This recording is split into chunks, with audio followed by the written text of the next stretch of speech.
అయ్యా, దేవుడిచ్చిన ప్రసాదం అనుకుని నలుగురిని కన్నాను. ముగ్గురికి పెళ్లి చేయగలిగానయ్యా. ఈ ఊరు ఏమిచ్చినా మీరు తీసుకుంటారు కదయ్యా. ఇది మిగిలిపోయింది. తమరే ఏదో ఒకటి చెయ్యండి అయ్యా. అయ్యా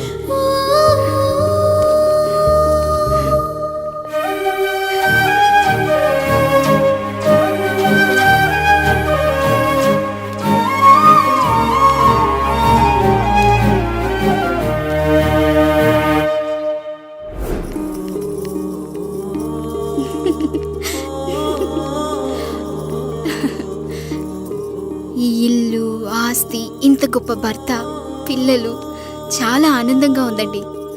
కానీ నాకు ఒకటే లోటు. మన తర్వాత మన పిల్లల్ని చూసుకోవడానికి వీళ్ళకొక అన్నయ్య కావాలండి. అచ్చం మీ పోలికలతో వీళ్ళకొక అన్నయ్యని కందామండి. నువ్వు అడిగితే కాదనగలనా?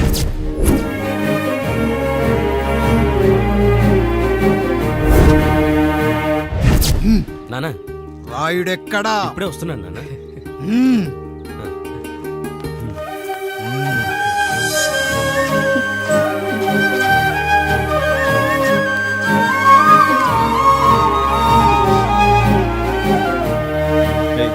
చూడరా, మీ అన్న మీద పగ తీర్చుకోవడానికి నీకు ఇదే సరైన సమయం. పర్లేదంటావా? ఏం పర్వాలేదు. అయ్యా, ఎరా రంగా, ఏం కావాలో అడగరా. నీకంటూ ఏమి ఇవ్వలేదు, నువ్వు ఏమి అడగలేదు. చెప్పరా. మా అన్నకు నాకు పడట్లేదయ్యా. తోడ పుట్టినవాడని చాలా సహించాను. అడ్డమైన దానాలు చేసి ఆస్తి మొత్తం పోగొట్టాడు. ఇప్పుడేం కావాలరా? కొద్దిగా ఈ కత్తి తీసుకొని వాడిని చంపి పెట్టండి అయ్యా.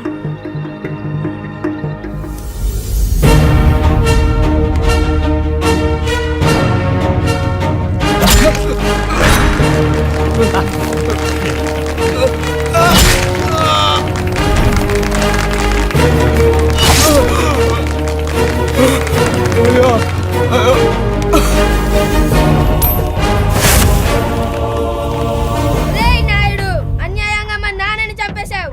గుర్తుంచుకో, ఈ నాయుడి కొడుకు నీ కుటుంబం పాలిట సైనికుడిగా మారబోతున్నాడు. నిన్ను, నీ కొడుకుని, ఆడికి పుట్టబోయే కొడుకుని అందరినీ లేపేస్తా.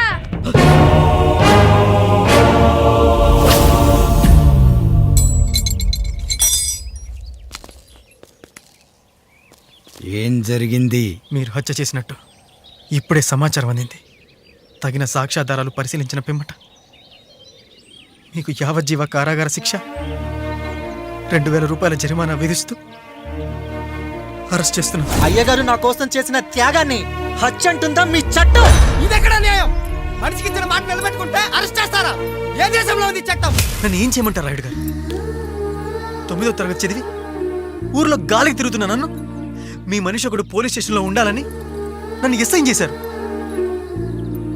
సాటి మనిషిని స్వేచ్ఛగా హత్య చేసుకోవాలని దౌర్భాగ్య స్థితిలో బతుకుతున్నాం మనం. మీరు చేసిన ఈ గొప్ప పనిని అర్థం చేసుకునే సంస్కారం, విజ్ఞత, విజ్ఞానం మాకు లేవు సార్, మాకు లేవు.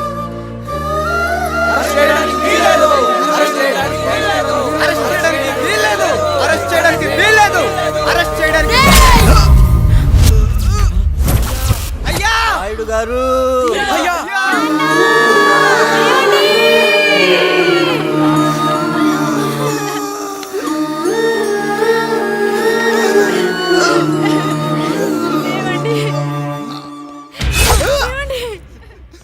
నొప్పిగా ఉందిరా.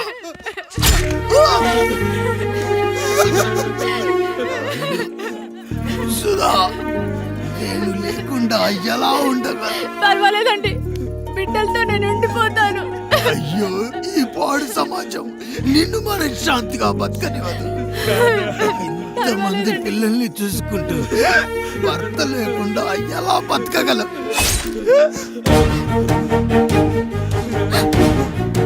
వద్దండి.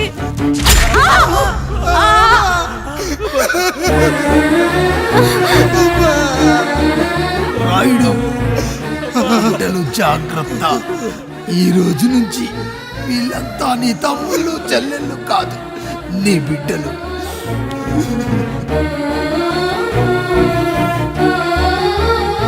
ఎక్కడికి వెళ్ళనురా. నీ కష్టం వస్తే ఒక్కసారి నాన్న అని పిలవరా. ఆ సమాధిలోంచి అయినా లేచొస్తా. నాన్న!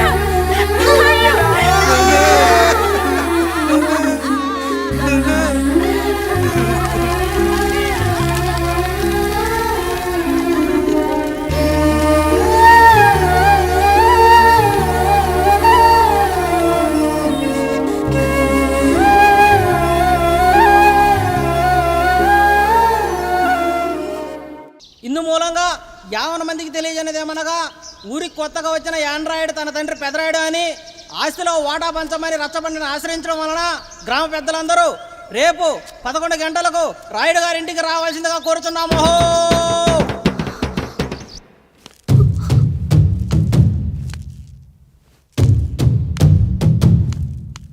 ఎందుకొచ్చారు? తన తాత పాపారాయుడు గారు ఆస్తి తనకు కూడా కావాలంటూ పంచాయతీలో ఫిర్యాదు చేశాడయ్యా.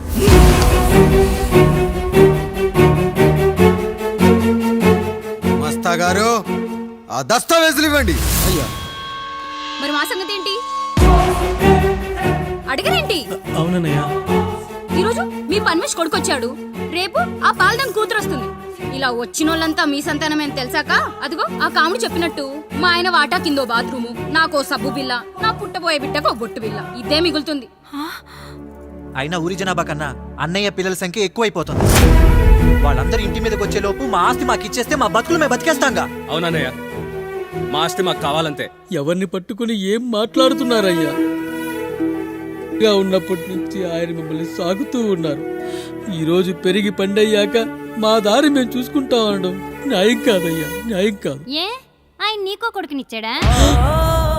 వాడి పేరేంటి? ఐఫోనా? ఎరా ఆస్తి కావాలా?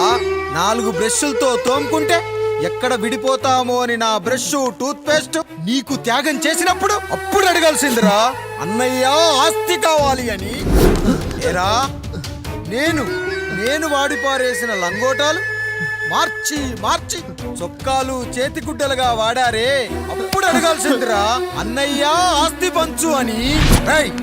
నువ్వు 6 నెలల పసిగందుగా ఉన్నప్పుడు పాల కోసం ఏడుస్తుంటే నిన్ను తీసుకెళ్లి పశువుల దొడ్లో కట్టేశానే, అప్పుడు అడగాల్సిందిరా అన్నయ్య నాకు ఆస్తి కావాలి అని.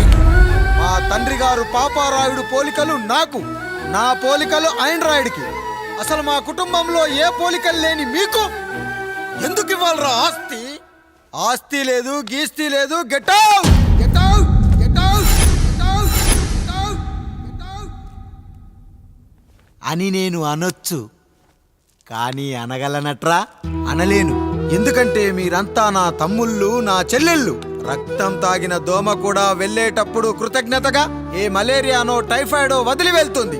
కానీ రక్తం పంచుకొని పుట్టిన మీరు ఈ అన్నయ్య కోసం ఆస్తి కూడా వదల్లేకపోతున్నారు కదరా. గుమస్తా గారు, నా యావదాస్తి నా తమ్ముళ్లకు చెల్లెళ్లకు వాళ్ళ పేర్ల మీద రాయండి. నాకు చిల్లి గవ్వ కూడా అక్కర్లేదు.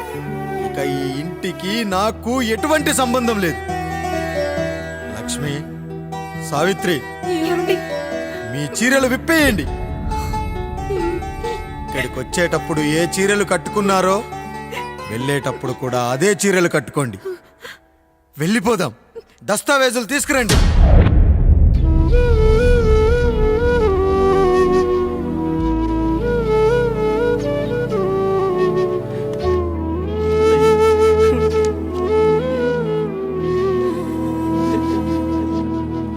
ఇక ఈ ఇంట్లో నా పేరు వినపడితే నా తమ్ముళ్ళు చెల్లెళ్ళు బాధపడతారయ్యా.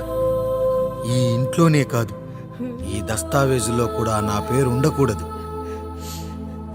నేను ఇక్కడ సంతకం పెట్టి వీళ్ళ మనసు నొప్పించలేను. అయ్యా, మొత్తం వదిలేసి మీరెలా బతుకుతారయ్యా? ఎండకు నీడలా, వర్షానికి గొడుగులా నన్ను ఇన్నాళ్ళు కాపాడింది. కష్టాల్లో సుఖాల్లో నాకు తోడుగా నిలిచింది. నా నిజమైన ఆస్తిని, కుటుంబ గౌరవాన్ని కాపాడింది. ఇదేరా నా ఆస్తి, అంతస్తు. ఇదే మా నాన్నగారిచ్చిన లంగోట. బంగారం లాంటి తమ్ముళ్ళే లేనప్పుడు నాకు మాత్రం ఈ బట్టలెందుకురా? వెతికిన దొరకదే రూపం, అరి పిలిచిన పలకదే ప్రాణం. వెతికా నువ్వు నడిచిన దారుల్లో,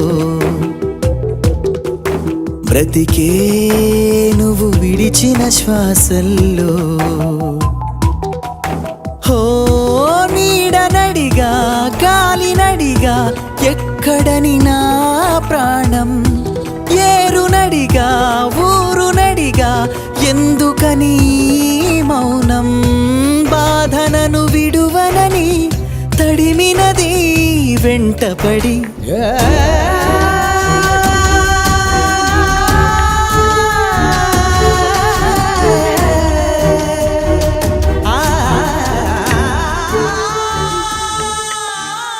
ఏవండి, పప్పులో మీ చెవట పడుతుందండి. ఇడ్లీలో 2 చెంచాల ఉప్పు తగ్గించు లక్ష్మి.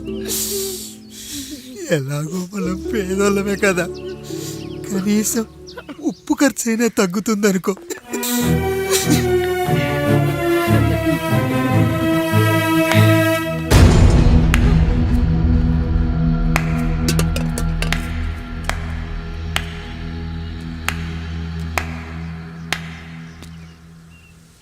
పప్పు రుబ్బుతున్నావా పెదరాయుడు? ఎవడికైనా చేసిన పాపం పండుతుంది అంటారు, నీకు మాత్రం అదిగో అలా పిండయింది. అరే రే రే రే రే, చేతి నిండా భార్యలు, ఇంటి నిండా బంధువులు, బీరువా నిండా డబ్బులు, ఊరి నిండా జనాలు. ఏరి ఎక్కడ? ఇంటర్వెల్ ముందు ఇంటర్ చదివే కుర్రాడు ఏదో ఆవేశంగా డైలాగులు చెప్పాడు, సెకండ్ హాఫ్ కు మర్చిపోతాడు అనుకున్నావు కదూ? మర్చిపోవడానికి నువ్వు నాకు ఇచ్చింది అప్పు కాదు, ద్రోహం. అమ్మ వచ్చిన ప్రతిసారి అడిగేవాణ్ణి, అమ్మా నాన్నెక్కడా అని. నీ గురించి తెలిసాక నీ ముందుకొచ్చా, నీ బ్రతుకుని ఇక్కడి దాకా తీసుకొచ్చా. పిక్చర్ అభి బాకీ హే మేరా పితాజీ. నిన్నిలాగే వదిలేస్తే ఈ ఆండ్రాయిడ్ తో వదలవు. సామ్సంగ్లు, హెచ్టీసీలు, లెనోవాలు అంటూ కనిపారేస్తూ మా అమ్మ లాంటి వాళ్ళ కోసం తిరుగుతూనే ఉంటావు.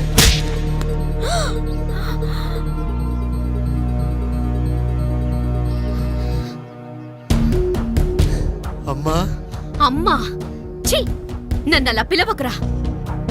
ఎవరిని పట్టుకొని ఎన్ని మాటలు అంటున్నావురా? రాయికి వరమిచ్చిన రాముడు దేవుడైతే, ద్రౌపదికి చీరిచిన కృష్ణుడు దేవుడైతే, నాకు బిడ్డనిచ్చిన ఆయన కూడా దేవుడేరా. ఏంటి, ఇలానే వదిలేస్తే బిడ్డల్ని కంటూ వెళ్తాడా? అసలు ఆయన కంటూ సొంతంగా ఒక్క బిడ్డ కూడా లేడు.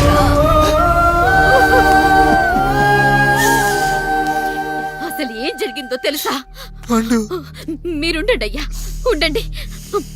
మొదటి భార్యని చేసుకున్నాక పిల్లలు పుట్టలేదని 2వ పెళ్లి చేసుకున్నారు. ఆవిడకి పుట్టలేదు. 3వసారైనా తగులుతుందనుకున్నాం, తనకే పుట్టలేదు. పిల్లల కోసం పెళ్ళాలని మార్చాడే కాని వాళ్ళని వదిలేయలేదురా. అదిరా మా పెద్దయ్య మనసు. ఆయన దగ్గర బాణం ఉంది కానీ లేదురా, లేదు. అసలు నీ తండ్రి ఎవరో నీకు తెలుసా? తెలుసా? ఇదిగో ఈ కాముడేరా నీ తండ్రి. గేదె నల్లగా ఉన్నంత మాత్రాన పాలు తెల్లగా ఎలా ఉన్నాయనే కదరా నీ ప్రశ్న. దానికి సమాధానం చెప్పాలంటే, ఒక వర్షం కురిసిన రాత్రి నేను 9వ నెల బాలింతగా ఉన్నప్పుడు. పండు పండు, ఇదిగో. ఏమిటండి ఇది? నిద్రలేస్తే నేను, బయటికెళ్తే గంటోడు, పక్కకెళ్తే పాలేరు, ఎప్పుడూ తిరిగే తాయారు. రోజు మమ్మల్ని చూసి చూసి బిడ్డ కూడా చిట్టుమొహం వేసుకుని పుడతాడేమో అని భయంగా ఉంది. కడుపులో ఉన్నప్పుడు మనం ఎవరి మొహాలైతే చూస్తామో అచ్చం వారి పోలికలతోనే పుడతారంటారు. పొరపాటున నా పోలికలతో పుడితే? అదేంటి కాముడు, నీకేం తక్కువ? జుట్టు ఉండాల్సిన చోట లేకుండా అవసరం లేని చోట విపరీతంగా పెరిగిపోతుంది. మనకు పుట్టబోయే బిడ్డ గొప్ప అందగాడై ఉండాలి. ఇదిగో రోజు ఈ దేవుడి ఫోటోలు చూడు, వాళ్ళలాగే అందంగా పుడతాడు. కడుపుతో ఉన్నప్పుడు ఎవరి ఫోటో చూస్తే ఆ పోలికలతో బిడ్డ పుడతాడా? కనిపించని దేవుడి పోలికలు నా బిడ్డకెందుకు? ఈ ఊరికి దేవుడు రాయుడు. నా బిడ్డ ఆయనలాగే పుట్టాలి, ఆయనలాగే పుట్టాలి.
పండు ఇలా వచ్చావు? అయ్యా తప్పు జరిగిపోయింది పెద్దయ్యా. ఏం జరిగింది? అసలే నువ్వు ఒట్టి మనిషి కూడా కాదు. ఒక్కసారి ఇటు చూడండి అయ్యా.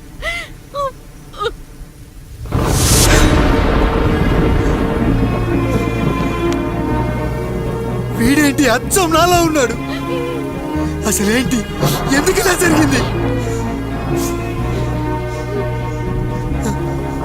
నువ్వు ఎప్పుడైనా చీకట్లో పంపు సైడ్ దగ్గరికి వచ్చావా? మరి అమలాపురంలో శివాలయం దగ్గర రత్నాలు నీకేమైనా అమ్మవుతుందా? పిఠాపురంలో పద్మ, రామాపురంలో లక్ష్మి, కాకినాడలో సుజాత. అయ్యో దేవుడా, అసలు ఇదంతా ఎలా జరిగింది పండు? అయ్యా ఇదంతా కాముడి వల్లే అయ్యా, కాముడి వల్లే. కాముడా? కాముడు కుటుంబానికి నాకు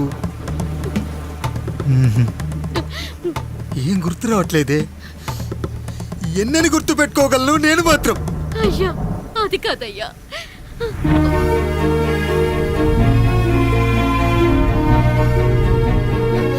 అలా రోజు మీ ఫోటో చూసి చూసి అచ్చం మీలాగే పుట్టాడు. అయ్యో, నా పోలికతో బిడ్డ కావాలనుకోవడం ఏంటి పండు? నువ్విలా చేయడం ఏంటి పండు? పోలికల కోసం ఫోటోలు ఎందుకు చూసావు పండు? అందుకే కదయ్యా ముందు ఆ డైలాగ్ చెప్పాను, తప్పు జరిగిందని. ఇప్పుడు ఏం చెయ్యాలయ్యా? స్వచ్ఛమైన మన ప్రేమను ఈ పాడులోకం అర్థం చేసుకోదు. కనీసం మీ ఇద్దరి జీవితం బాగున్నా ఆనందపడేవాని. వీణ్ణి ఇక్కడ ఉంచొద్దు పండు, బయటికి పంపించు. బయటికి పంపించి బాగా చదివించు, గొప్పవాణ్ణి చెయ్యి. వీడికి అయ్యే ఖర్చంతా నేనే భరిస్తా. అవసరమైతే ఆ డబ్బు కాముడి జీతంలో వచ్చేద్దాం. అయ్యా వెళ్లే ముందు వీడికొక పేరు పెట్టండి అయ్యా. వీడు ఇంకో రాయుడు, అంటే ఇంగ్లీష్లో అండ్ రాయుడు, అండ్ రాయుడు.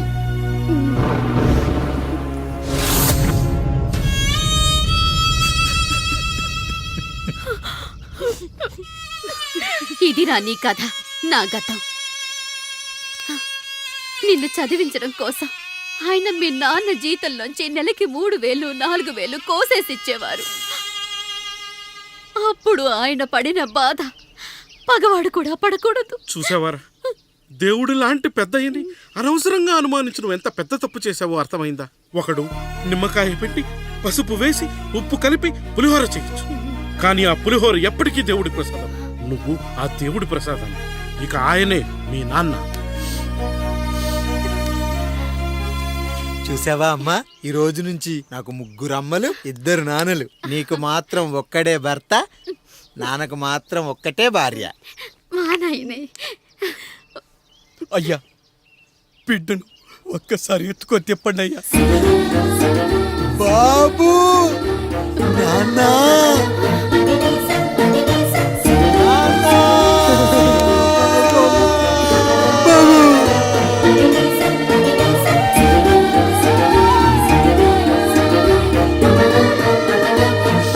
నన్ను క్షమించు నాన్న. ఇప్పటికైనా నిజం అర్థం చేసుకున్నావు.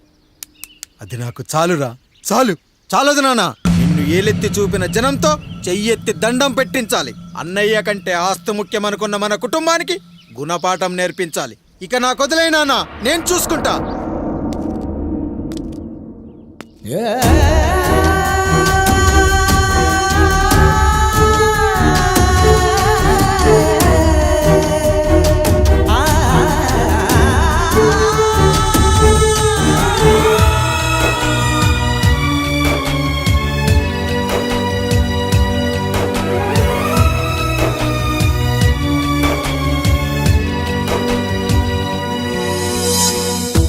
మనసుకే తగిలిన గాయం తుడిచేది ఇంకెవరు? మనిషిలో పెరిగిన ద్వేషం తొలచేది ఇంకెవరు? గుండెలో పగిలిందా కన్నీటి పర్వతమే? ఓదార్పు కరువయ్యే బంధాల సంద్రములో జాలి లేదు, కరుణ లేదు ఈ స్వార్థ మనుషులలోన. గురుతులేవి, మనుగడేది ఈ మనిషి మంచితనాన. బాధనను విడువనని నవ్వినది వెంటపడి,